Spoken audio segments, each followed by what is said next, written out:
Pessoal, boa tarde a todos. Olha só, esse daqui é o vídeo que eu prometi para vocês, certo? Sobre como é que você deve fazer a escrita do seu TCC, certo? Então aqui estão as orientações gerais sobre o TCC de vocês. Lembrando, pessoal, que um TCC, um projeto de pesquisa, ele não existe uma única forma de fazer ele, certo? Se você, por exemplo, der uma pesquisada rápida na internet, baixar alguns TCCs, baixar alguns projetos de pesquisa, você vai ver que vai haver divergência na organização de cada um deles, certo? Alguns vêm introdução, metodologia, referencial teórico, cronograma. Outro vem introdução, cronograma, referencial teórico, metodologia. Então não existe uma única forma de fazer. Normalmente a gente faz o TCC de acordo com aquilo que a instituição exige, tá? No caso, o EG está exigindo de vocês que a estrutura do trabalho de vocês, certo, seja essa daqui, ó. Você pode olhar lá no template que está lá no Moodle, certo? Que o trabalho de vocês deve ser organizado dessa forma aqui. Então, isso tudo aqui eu extraí lá do Moodle, lá do template que foi passado para vocês. Logo, o trabalho de vocês vai ter que ser organizado dessa forma. Primeiro, introdução, certo? Depois, referencial teórico. Depois, procedimentos metodológicos. Isso aqui, ó, em outros trabalhos tem outros nomes. Por exemplo, em alguns vem metodologia, em alguns vem percursos metodológicos, certo? Em alguns vem materiais e métodos, tá? Não interessa, o nome muda, mas é a mesma coisa, certo? Depois vem cronograma. Quase nenhum trabalho que você encontra aí na internet tem cronograma. No de vocês tem, tá bom? E depois referências. A introdução ela é subdividida em tema e problematização. Depois, em objetivos, tudo bem? Depois em objetivos. Está aqui, objetivos. Depois justificativa. Ok? Os objetivos, eles são subdivididos, ele é subdividido em objetivo geral e objetivo específico. Lembrando, esse objetivo geral, você pode colocar também objetivos gerais, tá? Porque você pode ter mais de um objetivo geral, não é só um, ok? Então pode ser objetivos gerais. Normalmente, eu vou falar sobre isso mais na frente, mas normalmente você tem no máximo 3 objetivos gerais, certo? Enquanto os objetivos específicos você tem muito mais que 3, certo? Então a quantidade de objetivos específicos é maior que a quantidade de objetivos gerais, ok? Então vamos falar sobre cada um deles. Pessoal, olha só, vou começar aqui pela introdução. Veja que a introdução ela é subdividida em 3 subtópicos, né? A introdução é para separada em tema e problematização, objetivos e justificativa, tá? Então você vai colocar aqui 3 subseções. Ok? Só que nada impede, por exemplo, que você coloque um texto, certo? Depois da introdução. Então, você coloca assim, ó. Coloca introdução, aí você coloca um texto ali, certo? Depois desse texto introdutório, aí sim você vai falar sobre esses 3 subtópicos aqui, ó. Tema e problematização, objetivos, né, gerais e específicos e justificativa. Ok? O que a gente coloca na introdução? A introdução é o seguinte, a introdução é para que a pessoa que estiver lendo seu artigo, certo? Saiba qual que é o assunto, ok? Como assim? Vamos fazer uma suposição, vamos supor que você faça um estudo de campo sobre vírus bacterófagos, certo? Vírus bacterófagos são vírus que se alimentam de bactérias, ok? Então, normalmente, se o assunto do seu trabalho vai ser esse, às vezes a pessoa que vai ler, ele não sabe o que é vírus bacterófagos, ok? Então, se coloca ali na introdução, falando que são vírus bacterófagos. Ok? Então, na introdução, você vai colocar ali todos os termos que você vai usar no decorrer do seu trabalho, para que o seu leitor não fique perdido, certo? Já imaginou se um trabalho não tem introdução? Então, se não tem introdução, ele já começa a ler o trabalho já da metodologia, certo? Aí, na metodologia, você começa a escrever assim, ó. Fizemos a coleta de amostras que contêm vírus bacterófagos. Aí, opa, mas para aí, o que é isso? O que são vírus bacterófagos? Então, ele não sabe porque você não colocou na introdução. Então, na introdução tem que colocar todos os termos que talvez seja novidade para alguns dos seus leitores. Porque nem todos os seus leitores vão ser especialistas no assunto que você vai abordar. Você está escrevendo um artigo sobre biologia, nada garante que quem vai ler vai ser um geólogo ou um pedagogo, certo? Então, o leitor tem que saber, o leitor não tem... é necessário que você forneça para ele condições para que saiba tudo que vai ser abordado no seu artigo. Se o artigo for sobre rochas sedimentares, né? Talvez o autor nunca ouviu falar de rochas sedimentares na vida. Então, na introdução, você tem que descrever o que são rochas sedimentares. A introdução, normalmente, pessoal, esse texto introdutório, que eu estou falando para vocês, que vem antes antes desses tópicos aqui, ó, o texto introdutório ele é curto, tá? Não é para você se prolongar muito na introdução. Tudo bem? É só para fazer uma descrição rápida ali do conteúdo. Tá. Lembrando que, repetindo, lá no template está pedindo para separar a introdução nesses 3 subtópicos aqui. Certo? Porém, nada impede de você colocar um texto introdutório antes desses 3 subtópicos. Ok? Onde você estaria explicando... Já falei, né, cada um dos assuntos que vai ser abordado ali no seu trabalho para que o leitor não fique perdido, tá? Ok. Agora, vamos para as sessões. Olha só, a introdução vai ser dividida em tema e problematização, objetivos e justificativa. Tema e problematização. O que é tema e problematização? Normalmente... Quando você inicia uma pesquisa científica, você tem uma motivação para isso. Por qual motivo você iniciou aquela pesquisa científica? Geralmente, a motivação da pesquisa científica é um problema que surge. Deixa eu dar um exemplo para vocês. Há uns 10 anos atrás, eu sou um pouquinho velho, há uns 10 anos atrás, quando eu estava fazendo faculdade, a gente fez uma pesquisa, a gente fez um projeto de pesquisa que foi para ajudar os alunos a entenderem o conceito de cor. Certo? Como é que a cor é definida na física? A física explica o processo da seguinte forma. Veja bem, a física explica que a luz branca do Sol, ela é composta de todas as cores juntas. Então, quando você tem a luz branca, ali, junto com ela é composta de quê? Ela é composta da cor verde, da cor azul, da cor ciano. Então, todas as cores juntas, somadas, formam o branco. Aí, como é que a gente enxerga a cor?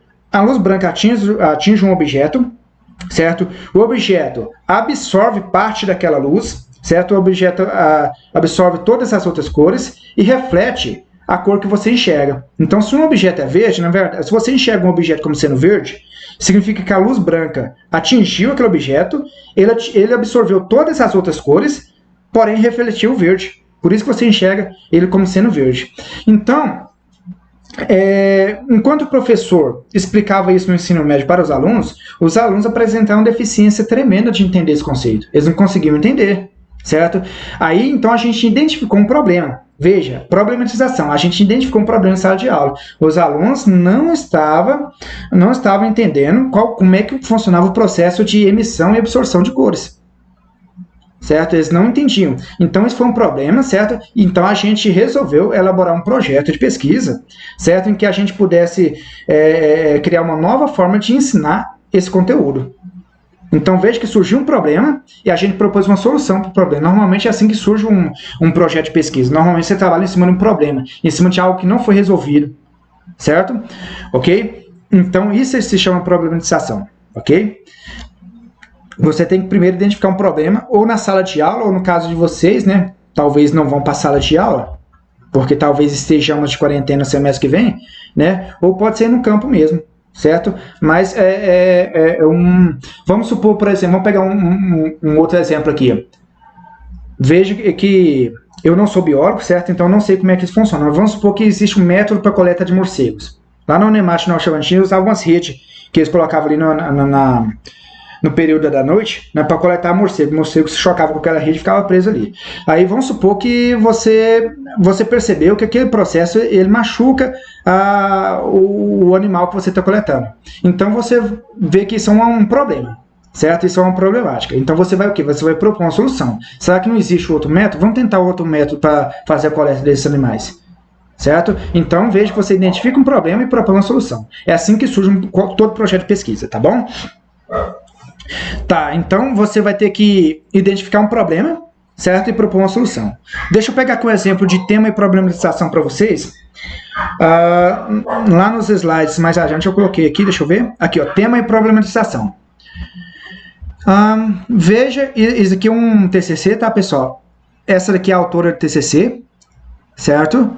Então, qual que foi o tema do projeto dela?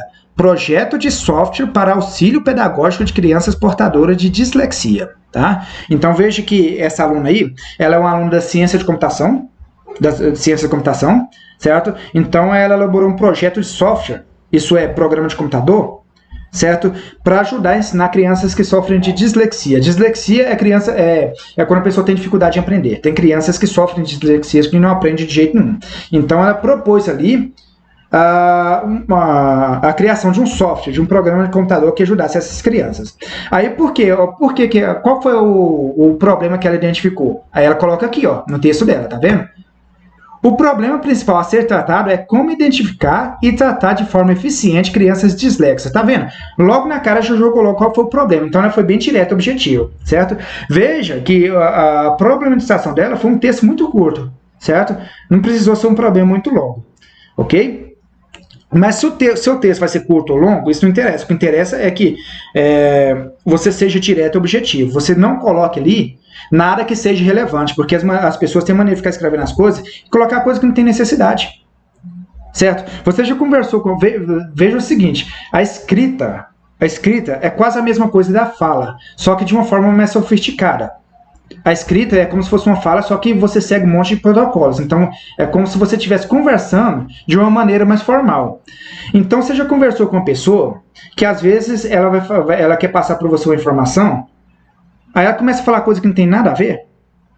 Certo? Isso daí é um vício na fala que nós temos.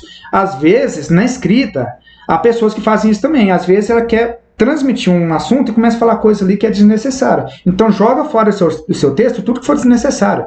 Certo? Porque senão a pessoa que estiver lendo vai entender que você está enchendo linguiça. Joga fora palavras desnecessárias. Veja que a autora aqui foi direta no assunto. Ó. O problema principal a ser tratado é como identificar e tratar de forma eficiente crianças dislexas, a fim de projetar uma aplicação que ofereça recursos para melhoras das habilidades fonológicas, leitura e memorização. Então, ela foi bem direta, bem sucinta. Certo? Então, eu sugiro que vocês façam o mesmo no texto de vocês, tá? Eu falo isso porque em artigos acadêmicos, gente, se você for fazer uma busca aí de alguns artigos acadêmicos, na internet, em qualquer outro lugar, tem muita encheção de linguiça, tem muita coisa necessária que você não quer nem ler.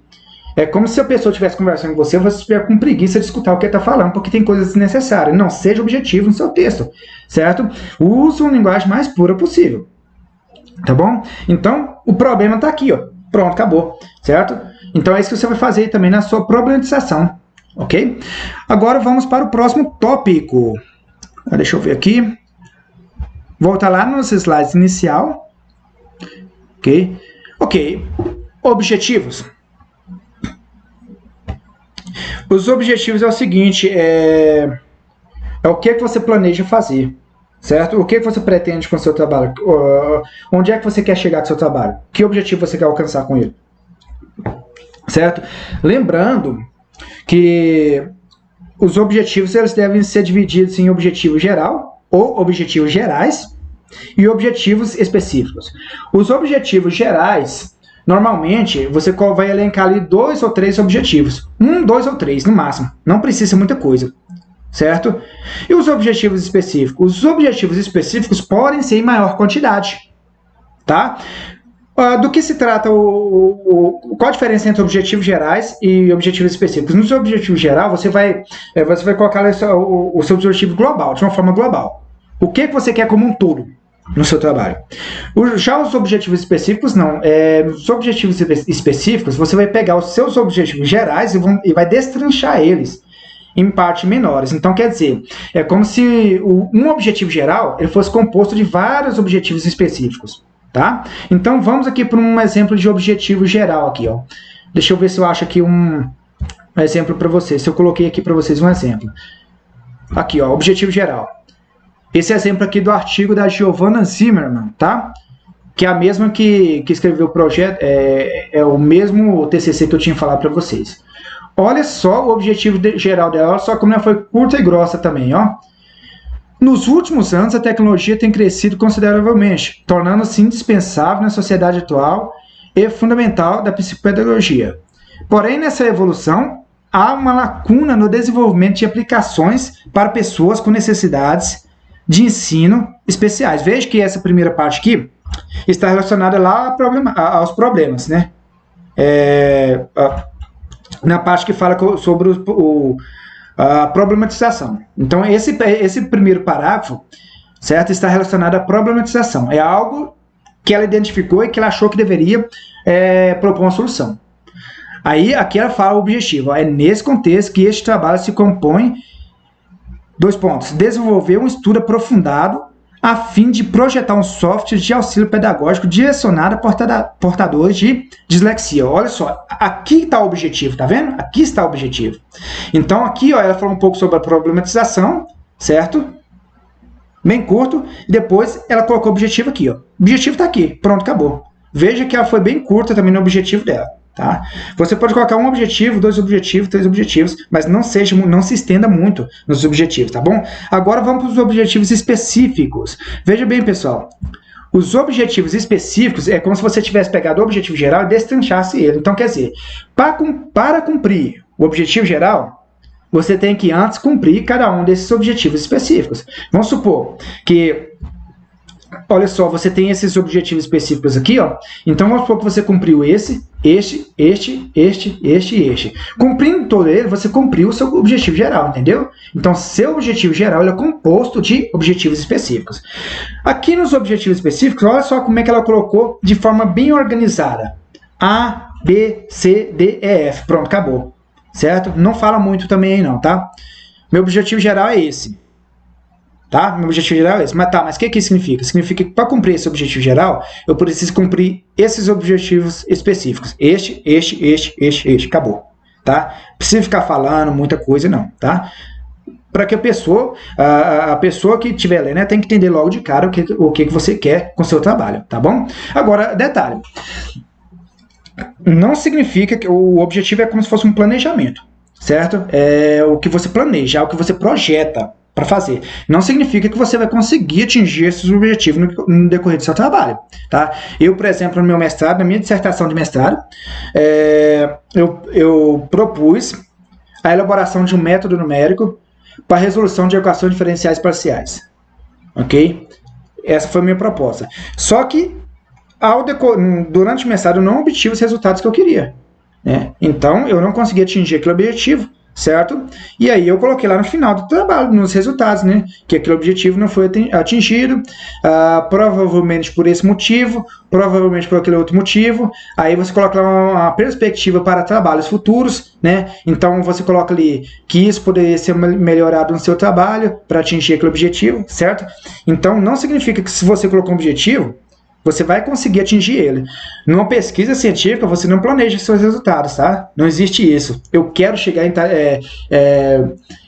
essa conclusão. Você não planeja a conclusão. A conclusão ela vem de acordo com o que você investiga.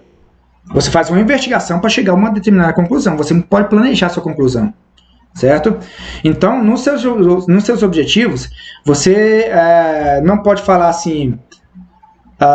eu quero chegar a este resultado. Não, no seu objetivo, você vai traçar, vamos dizer assim, uma meta, certo? Para você chegar a um resultado desconhecido, entendeu? O resultado em si você não sabe qual que é. Porque se não fosse assim, se fosse assim, seria fácil como cientista, né? Quando ele diz, eu quero chegar a conclusão de que existem mais bactérias, mais espécies de bactérias do que vírus, certo? Então veja que isso não existe.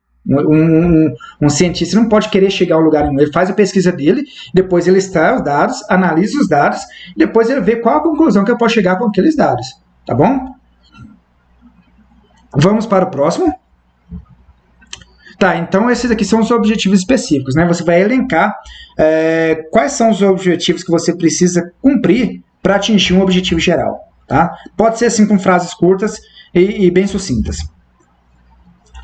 Vamos agora para o próximo. Ok. Justificativa. Por que seu trabalho é relevante? Por qual motivo você está fazendo o seu trabalho? Ok? Então, na justificativa, você vai ter que fazer o quê? Você vai colocar ali por que o seu trabalho vale a pena de ser lido. Ok? Por que seu trabalho se justifica? Tá bom? Deixa eu pegar um exemplo aqui de justificativa para vocês. Tá? Olha só. Olha só, qual que é o tema desse TCC aqui, ó? a ação humana nos recursos hídricos. Então, esse é o título do TCC, esse é o tema do TCC, dessa moça aqui, ó. Ok? Rosana dos Santos. Aí a justificativa dela está aqui, ó. A sociedade mundial vem enfrentando uma série de problemas socioambientais, tanto na cidade como no campo. Tá vendo? Então veja que ela está justificando porque é necessário fazer esse estudo. Né? Um dos motivos que ela colocou aqui é que a sociedade mundial vem enfrentando uma série de problemas socioambientais, tanto na cidade quanto no campo. Tá? Aí ela diz, e os problemas hídricos é apenas mais um fio desse emaranhado. Veja, pessoal, que eu só quero comentar aqui, tem alguns errinhos de português aqui na escrita dessa aluna, certo? Porque, na verdade, tem um erro de concordância aqui, né? O correto seria ela escrever os problemas hídricos são, né? Porque está no plural, então tem um erro de concordância aqui. Mais um fio desse emaranhado de problemas ambientais enfrentados pelo planeta. Aqui tem um outro errinho bem grave, né? Ela escreveu não há. Esse A que ela colocou aqui é do verbo haver, então tem que ser com H, certo? Então ela colocou aqui, ó. Não há como dizer qual fator seria mais importante, pois o meio ambiente precisaria estar em pleno equilíbrio para nos oferecer o que precisamos dele receber. Independente dos erros que tem aí de escrita, isso daí é uma justificativa. Então ela está justificando por qual motivo ela escreveu aquele trabalho. Okay? Na justificativa você tem que mostrar por que seu trabalho é importante, por que vale a pena ser lido. Na justificativa tenta vender seu peixe, certo? Tenta vender seu peixe. É como se você estivesse falando, olha, meu trabalho vale a pena ser lido por conta disso, disso, disso, né? Porque lá aborda um tema, o meu projeto de pesquisa é importante, ele é relevante por conta disso, disso, disso, ok? Então é isso que você põe na justificativa. Como o próprio nome já diz, você justifica, né, o tema do seu trabalho, né? Ok, vamos para o próximo. Então, depois de justificativa, tá, referencial teórico.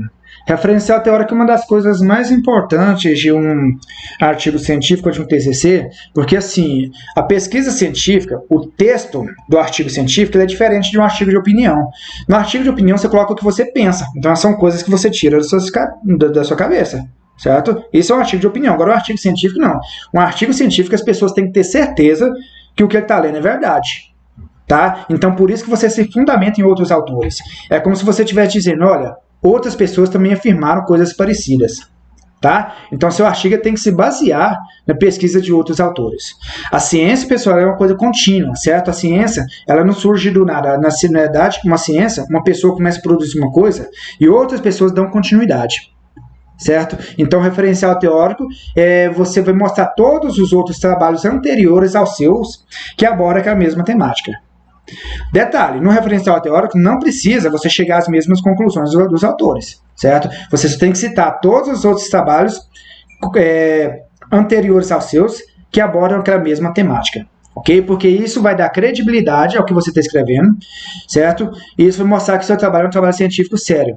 Okay? Se você pega um trabalho, um artigo científico que não tem muita citação ali, que não tem referencial teórico, você não tem que dar muita credibilidade porque aquela pessoa está falando no artigo dela, tá? Ok? Outra vantagem do referencial teórico é o seguinte, é porque quando você pega outros artigos de outros autores, aí você sabe como é que aquele mesmo tema foi abordado no passado. Então, quando você fizesse um aparato histórico daquele assunto, certo? Como os diversos autores abordaram aquele assunto, ok? Tá?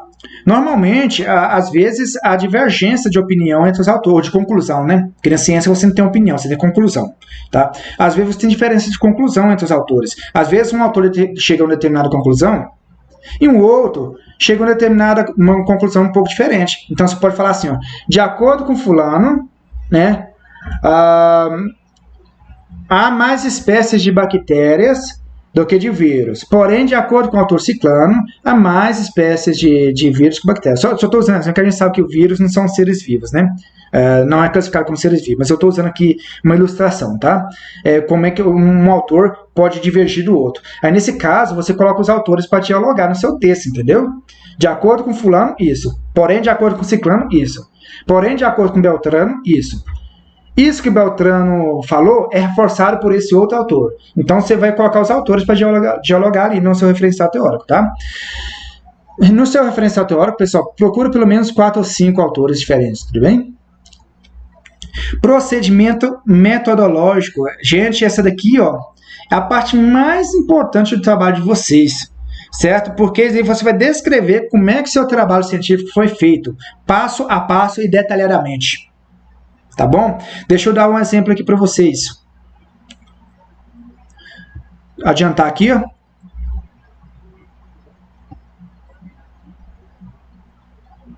Procedimento metodológico. Gente, esse procedimento metodológico é o seguinte, tem outros nomes também.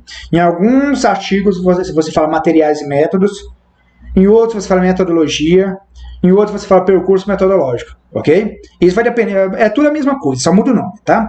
No caso, você vai usar esse nome que está aqui, ó, procedimento metodológico, porque foi isso que está pedindo lá no template, tudo bem? Então, olha só. Esse artigo aqui é um artigo, estão aqui os autores, certo? É um artigo sobre besouros de solo em fragmentos de mata de restinga no extremo sul do Brasil. Esse é o título do artigo. Tá? Então esse é o conteúdo. Olha só como é que ele começa aqui no materiais e métodos, tá vendo?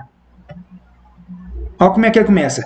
Ele começa falando sobre a área de estudo. Então veja que o tanto que ele é detalhista. Ó, o estudo foi realizado em fragmento de 23 alqueires de mata de restinga, situado a 3 km do campus da Universidade Federal de Pelotas.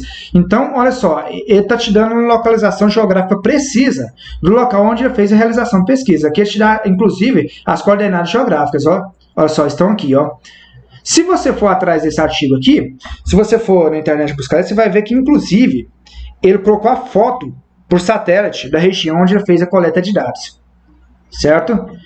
Aí, então, veja que é bem detalhista na hora dele descrever a metodologia dele. Ele começa falando do local onde ele fez a metodologia, do local onde ele fez a coleta de dados, né? Aí, mais aqui na frente, você vê. Esse aqui é um outro recorte disso, ó. A área de estudo faz parte do bioma Pampa e se concentra tá apagado aqui para mim, tá? Eu não estou conseguindo ler. E concentra-se, tem essa palavra que eu não estou conseguindo ler, né? Das formações pioneiras com forte influência. Ok. Olha só, então aqui ele fala o seguinte, aqui nesse trecho aqui, eu não estou conseguindo ler que está bem embaçado, mas se eu pego o artigo original, eu consigo ler, tudo bem? Nessa parte aqui ele fala o seguinte, aqui ele fala do tipo de bioma que ele está trabalhando, e ele fala também um pouco do clima da região, certo? Então veja que ele descreve passo a passo, né, a localização geográfica, o bioma, o clima, tá? Lembrando, pessoal, que você tem que usar o bom senso, né? Ele está fazendo isso porque ele quer uma pesquisa de campo. Né? Então ele tem que falar que tipo de bioma, ele tem que falar o tipo de clima. No seu caso, se você for fazer uma pesquisa em sala de aula, não são esses os pontos que você vai destacar, são outros pontos. O que você tem que colocar se você for fazer uma pesquisa em sala de aula? Qual o colégio?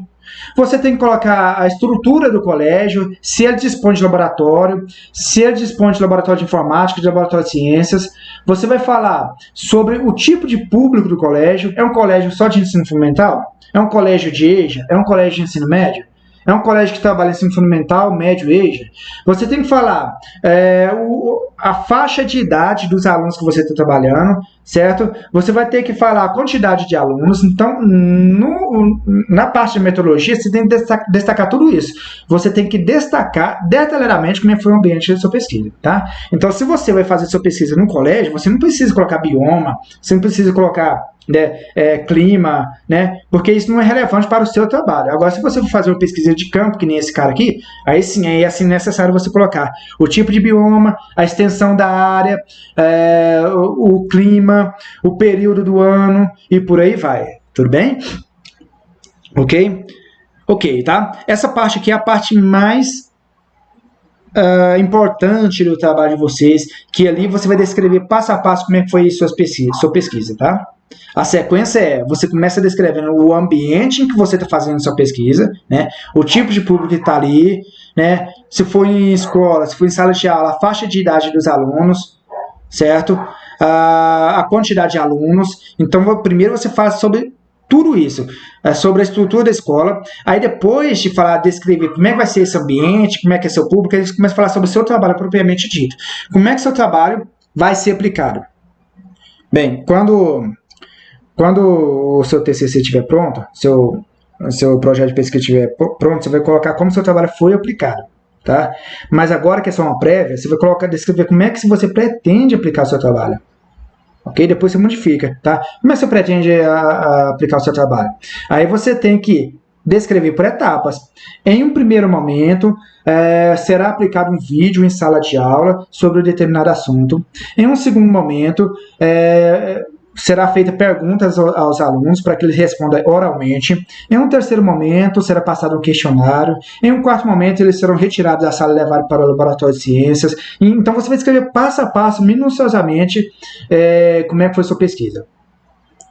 É necessário também que você descreva o tipo de material que você vai usar. Vamos supor que isso aconteceu quando eu estava orientando as meninas lá em Nova Chavantina. Elas queriam ensinar microbiologia para deficientes visuais. Então, o que elas fizeram?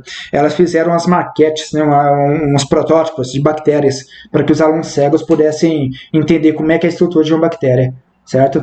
Então, elas usaram alguns materiais ali. Então, elas tiveram que descrever detalhadamente que material que era aquele, como é que foi confeccionada, né? Qual que era o tamanho, o máximo de detalhes possíveis. Você tem que descrever sua pesquisa científica no máximo de detalhes possíveis para que outra pessoa possa reproduzir ela. Isso é importante. Uma pesquisa científica, pessoal, o bom da ciência é que ela pode ser testada em qualquer lugar.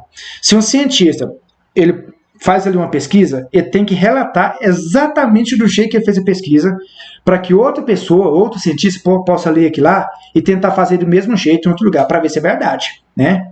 Para ver se é verdade. Então, vamos supor que você faça uma pesquisa no laboratório para verificar o crescimento de uma determinada bactéria. Como é que essa bactéria aumenta em quantidade com o passar do tempo? Certo? Aí você tem que colocar no seu artigo as condições em que você fez esse experimento. Tá? Por quê? Porque se você coloca as condições em que você fez esse experimento, uma pessoa lá no Japão, lá na China, em qualquer lugar do mundo, pode ler aquilo lá e tentar fazer do mesmo jeito para ver se é verdade. Tá? Então, um cientista tem que ser honesto e descrever exatamente do jeito que ele fez a pesquisa dele. Da mesma coisa em sala de aula. Você vai aplicar uma dinâmica em sala de aula para obter um determinado resultado, certo? Você tem que descrever detalhadamente todo tipo de informação possível. Certo? Passo a passo como é que foi seu experimento, passo a passo como é que tipo de público é aquele, certo? Detalhadamente, mais detalhista possível, ok? Coleta de dados, pessoal. A coleta de dados é o seguinte, a coleta de dados é importante para pesquisa científica, tá? Tanto que a professora de vocês, ela disse que seria necessária a aplicação em sala de aula, certo? Mas aí, ela percebendo que talvez a quarentena se estenda até o próximo semestre, talvez a quarentena se estenda até o próximo semestre, ela disse que não precisava mais ser em sala de aula. O que você precisa mesmo é coleta de dados, tá bom? Então, uma sugestão que eu dei para alguns alunos é mandar um vídeo para os alunos do ensino médio, certo? Você monta uma videoaula, manda esse vídeo para os alunos do ensino médio, depois manda um questionário para eles, certo? Esse questionário vai servir para você coletar os dados. Pode ser uma pesquisa de satisfação, se eles gostaram ou não da aula, se eles aprenderam bem ou não na aula, ou pode ser, por exemplo, uma pesquisa de verificação de aprendizagem, que você vai aplicar uma provinha lá para eles, para você ver o que eles entenderam. Mas é importante você fazer a coleta de dados, tudo bem? Normalmente, se você elaborar um questionário, o questionário tem que estar presente no seu artigo, porque quem está lendo tem que saber como é que foram as perguntas, tá? Ok? Bem, vamos ver se tem mais algum tópico que ia ser falado. A referência bibliográfica você já está lá no template, tá? Certo? Não precisa. Então, não vou falar sobre referências bibliográficas, porque a forma como você vai citar está lá no template, certo? Olha só, cronograma. O cronograma eu disse para vocês que não são todos os trabalhos científicos que têm um cronograma, certo? Mas no de vocês, o template pede que vocês tenham um cronograma, certo? Então vamos lá, como é que deve ser esse cronograma? Bem, essa tabela aqui mesmo. Você pode pegar essa tabela e colar lá no seu artigo científico. Aqui você vai marcar qual é o prazo que você pretende cumprir cada um desses itens. Por exemplo, a definição do problema, sei lá, em agosto. A apresentação da primeira versão do projeto, o desenvolvimento do referencial e por aí vai. Lembrando que a apresentação da primeira versão já está lá, já está definida a data, né? Então, esse aqui você já sabe a data que é a apresentação da primeira versão do projeto, certo? Então, você vai colocar aqui, vai marcar um X para cada um desses temas que estão aqui. ok? E por último, eu queria fazer um comentário aqui em relação à questão das citações. Veja bem, as citações, pessoal, são os dois tipos: citação direta e citação indireta, tá? A citação direta, certo? É quando você pega um pedaço do texto do autor e coloca no seu. Então, você transcreveu exatamente do jeito que está no artigo original. Então, essa é a citação direta. A indireta não. A indireta é quando você fala aquilo que o autor falou, mas com as suas palavras. Tá bom? Então, vamos para o primeiro caso. Citação indireta. Olha só. Aqui temos um exemplo de citação indireta, que está aqui, ó. Segundo Arendt, a aprendizagem cooperativa que teve sua origem na Grécia destacou-se com Dewey, a que se seguiram posteriormente Tellin, Slavin, Johnson & Johnson, entre outros. Ok? Mas olha só, pega essa primeira parte aqui, ó. Segundo Arendt, a aprendizagem cooperativa que teve sua origem na Grécia. Veja que isso aqui, ó, quem afirmou foi esse autor aqui, ó. Certo? Ela está falando a mesma coisa com as próprias palavras. Então, toda vez que você for falar, você for repetir algo de um outro autor com as próprias palavras, é uma citação indireta, tá? Ok? Então, veja a estrutura que você coloca aqui, ó. Segundo, aí você coloca aqui o sobrenome do autor, né? E coloca o ano. E aqui você continua falando o que ele falou com as suas palavras. Tudo bem? Isso é uma citação indireta. Como o próprio nome já diz, você afirmou o que ele afirmou indiretamente. Tá? E a citação direta? A citação direta é quando você pega um pedaço do texto dele e transcreve para o seu texto. Por exemplo, um exemplo de citação direta aqui, ó. Aqui, ó. Nós temos dois tipos de citação direta, pessoal. O primeiro tipo é o seguinte: até 3 linhas. Quando for até 3 linhas, você vai colocar dentro do seu texto e entre aspas. Por exemplo, aqui temos um exemplo de citação direta. A formação que se enquadra na investigação contribuindo para, abre aspas, aqui, ó, ele vai colocar aí dentro da aspa a frase do autor original do jeitinho que ele colocou lá no artigo dele. Tá? Então, ele transcreveu parte do texto principal, original, para o próprio texto. Tá? Então, aqui você vai transcrever o texto original para o seu texto. Se for até 3 linhas, você pode colocar aqui desse jeito aqui, ó, entre aspas, junto com o seu texto. Tá vendo? Então, você coloca aqui entre aspas, tá vendo que só tem 3 linhas? Ó, só tem 3 linhas aqui, ó. 1, 2, 3 linhas, ok? 1, 2, 3 linhas. Então, isso aqui é uma citação direta, você coloca entre aspas. Depois que você terminar de fazer a citação, você vai colocar a referência desse jeito aqui, ó. Sobrenome, ano e a página. A página em que essa frase aqui se encontra, ok? Essa citação é direta, até 3 linhas. Caso seja citação indireta, você vai colocar... caso seja citação direta com mais de 3 linhas, ok? Citação direta mais que 3 linhas, você vai colocar desse jeito aqui, ó. Você vai destacar do seu texto. Você não vai colocar mais junto com o seu texto, tá vendo? Você coloca ele separado do seu texto. A letra tem que ser menor que a letra que você está usando. Pode ser o mesmo tipo de fonte. Tá? Se você usar, por exemplo, Arial aqui, ó, você pode usar Arial aqui também. Você deve usar Arial aqui também. Só que o tamanho tem que ser menor. E tem que ter um recuo de 4 centímetros do lado esquerdo. Somente do lado esquerdo, tá? Isso aqui não precisa não. Ó. Somente do lado esquerdo, recuo de 4 centímetros. Ok?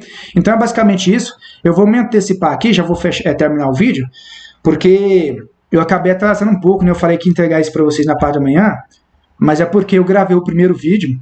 E o programa que eu estou gravando tem como ativar o som e desativar o som. Quando eu estava gravando vídeo para os meus alunos, eu desativei o som aqui para ele, para passar um experimento. Né? Aí, quando eu gravei esse vídeo para vocês de manhã, eu gravei sem som. Gravei 50 minutos sem som. Aí eu olhei e não tinha som. Agora eu tive que gravar de novo com som. Né? Obrigado. Então, basicamente isso, tá? Quaisquer dúvidas, pode me procurar. Um abraço.